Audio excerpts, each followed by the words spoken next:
বলা হয়ে থাকে পরিশ্রম সৌভাগ্যের প্রসূতি, অর্থাৎ তুমি যদি পরিশ্রম করো তাহলেই কেবল তুমি সফল হবে। ওয়ানডে দলের দুই ওপেনার সাইফ হাসান আর সৌম্য সরকার তা খুব ভালো করেই জানেন। সাইফ সৌম্য কি করে সফলতা পেলেন সোমবার সকালে সেটার একটা ঝলক দেখা গেছে হোম অফ ক্রিকেটে।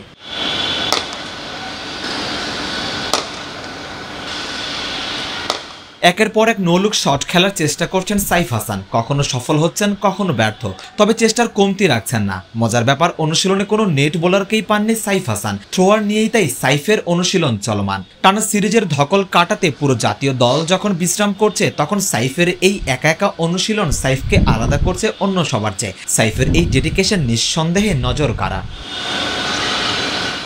অন্যদিকে আজ অনুশীলন করতে দেখা গেছে সৌম্য সরকারকেও। সাইফ সাদা বলের অনুশীলন করলেও সৌম্য করেছেন লাল বলের অনুশীলন। এনসিএলের সৌম্যর দল খুলনা যখন সেন্ট্রাল ফিল্ডে ব্যাট করছে তখন সৌম্য কয়েকজন নেট বোলার নিয়ে একাডেমি মাঠে ঘাম ঝরাচ্ছেন। খুলনার হয়ে 2 ইনিংসে ব্যাট করেছেন, 1 ইনিংসও রান পাননি, তাই বসে না থেকে নিজেকে ঝালিয়ে নিচ্ছেন।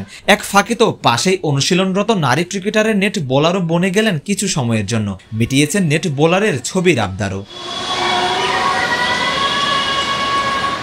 এখন প্রশ্ন আসতে পারে, একজন ক্রিকেটার অনুশীলন করবেন এটাই তো স্বাভাবিক, এটাকে এত ফলাও করে বলার কি আছে? কথা সত্য, ক্রিকেটাররা অনুশীলন করবেন এটা একেবারেই স্বাভাবিক ঘটনা, কিন্তু সেই অনুশীলনে যদি ডেডিকেশন থাকে তখন সেই স্বাভাবিক ঘটনাই হয়ে ওঠে অনুপ্রেরণার।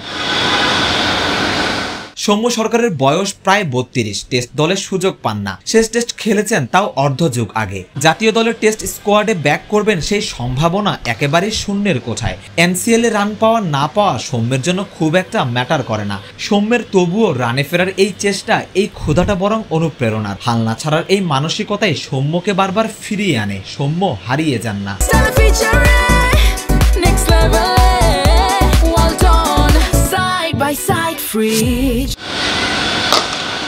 সাইফের বেলাতেও ওই একই কথা প্রযোজ্য।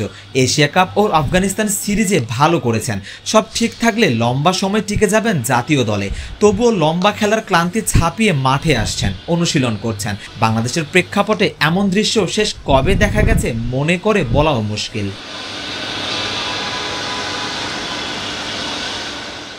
সৌম্য সাইফদের এমন ডেডিকেশন, রান করার ক্ষুধাতাই অনেক কিছু না পাওয়া বাংলাদেশের জন্য আশার আলো দেখায়। এমন ডেডিকেটেড ক্রিকেটাররা আছেন বলেই আন্তর্জাতিক মণ্ডলে বাংলাদেশ এখনও ভালো কিছু করার স্বপ্নটা দেখে।